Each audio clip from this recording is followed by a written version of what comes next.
After detailed detective work, experts now believe this is the only surviving piece of clothing worn by Elizabeth I. After centuries of speculation, detectives of history have found it. The only surviving piece of clothing ever worn by Elizabeth I. And on this delicate fabric, hidden in the weave of time, lies something extraordinary. A sequence of genetic code. Not just any DNA, but the blueprint of one of history's most powerful rulers, Queen Elizabeth I of England.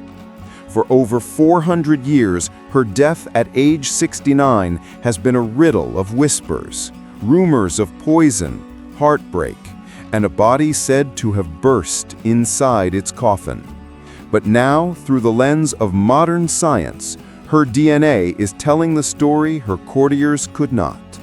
A story of pain, deception, and the unbearable price of power. Before we proceed, subscribe to the channel, turn on notification bell, and join us as we reveal more hidden stories from history. The White Mask. They called her the Virgin Queen, but behind the myth stood a woman at war with time itself. Her porcelain skin wasn't vanity, it was strategy, a weapon of statecraft in a world ruled by men.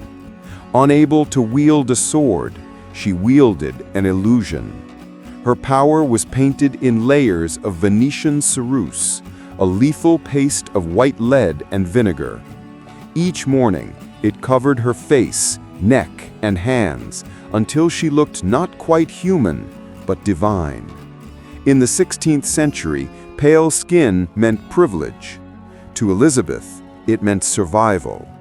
That white mask erased age, exhaustion, and weakness, projecting an image of eternal youth to a kingdom that demanded perfection. But this mask came at a terrible cost. The very substance that made her immortal in portraits was slowly poisoning her from within. The scars of smallpox. In 1562, smallpox nearly killed her. When she survived, it left her face pitted and scarred. From that day on, she would never appear barefaced again. The Venetian ceruse grew thicker, the deception deeper. Courtiers whispered that in her later years, her makeup was an inch thick, a ghostly shell of lead. She became a living statue, an icon of power encased in poison. And yet it worked. Through art and ceremony, Elizabeth remade herself as a goddess. She censored reality itself, ordering every unflattering portrait of her to be destroyed. Only those showing her as forever youthful were permitted.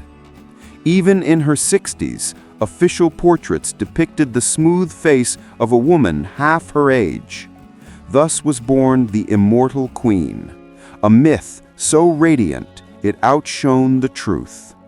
But beneath the paint and the pageantry, her body was keeping a terrible score. The slow collapse. As Elizabeth neared 70, the illusion began to crumble. Her teeth, blackened stumps from years of sugared banquets, made every word agony. Her gums festered with abscesses. Her hair fell away in clumps, replaced by heavy wigs. And still, the lead seeped deeper, corrupting her blood, her skin, her mind. Historians now know this as chronic lead poisoning. It explains the tremors, the fatigue, the memory lapses, and the haunting silence that swallowed her in her final months. Those who served her said she stopped speaking for days at a time, refused to sleep, and sat motionless for hours, as though terrified that if she lay down, she would never rise again. The mask of youth had shattered, revealing a woman broken by the weight of her own legend. The grief that consumed her. Behind the walls of Richmond Palace, the Queen of England was fading. Her world had vanished, her most trusted advisors gone, her friends buried, her spirit drained. But it was the execution of Robert Devereux, the Earl of Essex, her beloved favorite, that dealt the fatal blow. Elizabeth, the monarch, had signed his death warrant. Elizabeth, the woman, never forgave herself. In her last year, she sat in darkness, weeping for him, and murmuring the names of those she had condemned, including her cousin, Mary, Queen of Scots. Her crown had become a cage, her glory a ghost. The final silence. March 1603. The court moved in whispers. The Queen refused to name a successor, refused to admit death itself. Then, just before dawn, on March 24th, the long reign ended, not with a proclamation, but with silence. There was no post-mortem. By her own command, no one was to touch her body. Her secrets would stay sealed in her tomb at Westminster Abbey. But within weeks, rumors spread like wildfire that her corpse had burst inside its coffin, releasing a foul vapor through the abbey. For centuries, many dismissed it as Catholic propaganda. But science has another name for it: exploding casket syndrome. A rare, real event caused by gas buildup during decomposition. Perhaps, after all, the story was true. Even in death, her body refused to rest quietly. The Code of a Queen. 4 centuries later, the silence finally broke. In a world she could never have imagined, scientists performed a virtual autopsy of Elizabeth I, using AI, forensics, and chemical analysis to unlock her final secret. Led by pathologist Dr. Brett Yakier and anthropologist Professor Alice Roberts, the team re-examined every scrap of evidence: letters, portraits, even traces of the deadly Venetian ceruse. What they discovered was devastating. The Queen's white mask had been a toxin. Day after day, year after year, it soaked into her skin, disrupting her organs, eroding her mind, and turning her own image against her.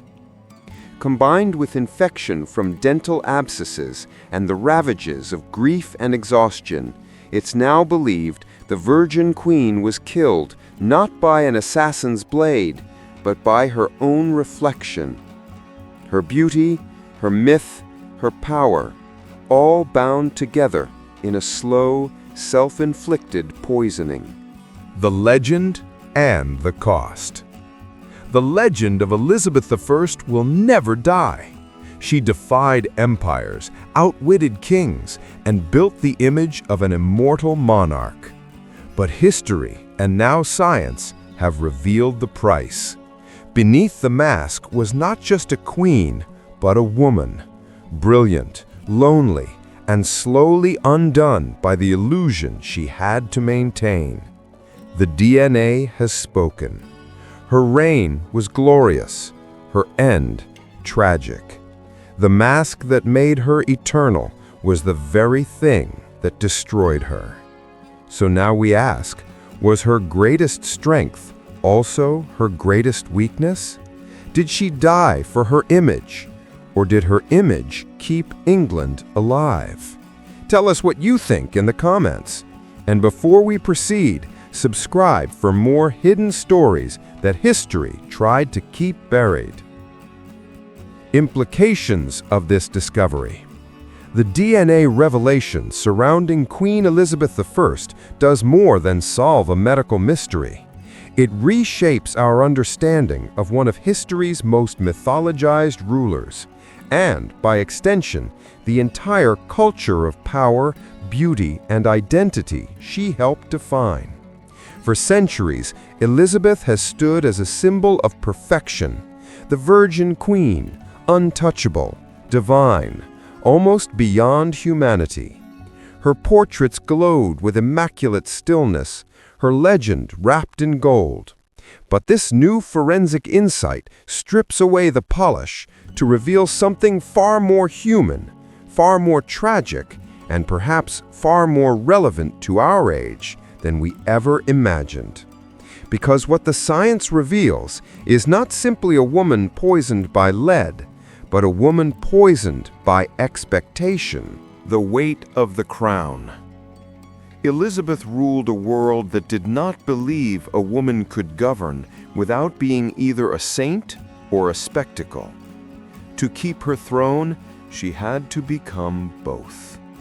Her face became her fortress, her beauty her armor. Every inch of that pale, immaculate mask was a political necessity. It projected divine control, youth, and authority to a realm constantly testing her strength. But this discovery forces us to ask, how many of her choices were truly her own? How much of her power was performance, a queen enslaved by the image she created to survive? The toxins that corroded her skin and organs were the physical manifestation of that pressure. She wasn't just dying of lead poisoning, she was dying of the impossible standard of perfection her reign demanded. The birth of the beauty trap. Elizabeth's white mask didn't vanish with her. It became a cultural inheritance, the beginning of a centuries-long obsession with appearance and control. Venetian ceruse, the very substance that killed her, remained in fashion long after her death. For hundreds of years, women across Europe painted their faces with the same deadly whiteness, all chasing the illusion of youth that Elizabeth had made royal. This revelation reframes the Queen not as a symbol of vanity, but as the first victim of an empire of beauty, one that still thrives today.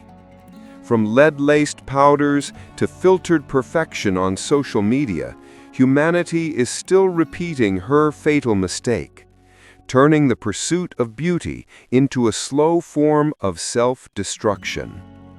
The mask of youth has simply evolved. It now glows on screens instead of faces, but its poison seeps just as deep into our confidence, our worth, our sanity. Elizabeth's DNA doesn't just speak of her death, it speaks of us. The cost of immortality. The irony of Elizabeth's end is almost poetic. The woman who fought to look eternal now lives on, eternally. Her portraits remain untouched by time, her story retold in classrooms, her face stamped on coins and crowns. But the truth revealed by modern science forces us to look beyond that frozen perfection. It tells us that behind every legend lies a fragile body and a mortal soul. That power, when divorced from truth, corrodes the one who holds it, and that every mask, no matter how radiant, must one day crack. The virtual autopsy and DNA sequencing have transformed her from a gilded myth into a living case study of how deeply image and identity can consume a person. Elizabeth's tragedy is universal, a warning to every age that worships the surface and forgets the substance. A legacy rewritten. In the end, this discovery redefines the Virgin Queen not as a flawless icon, but as a human being of unimaginable endurance. She ruled longer than any English monarch before her, steered her nation through war, religious division, and the birth of empire, all while hiding unbearable physical pain and emotional torment. Her death was not a failure of power, but the final act of devotion to the image that held her kingdom together. Now, 4 centuries later, her DNA gives her back what history took from her: the truth, a truth both terrible and beautiful, that the crown, the mask, and the myth were never separate things. They were all part of one woman's unrelenting battle to remain both sovereign and human. And in that revelation lies the deepest irony of all, that the mask that destroyed her body is also what made her immortal.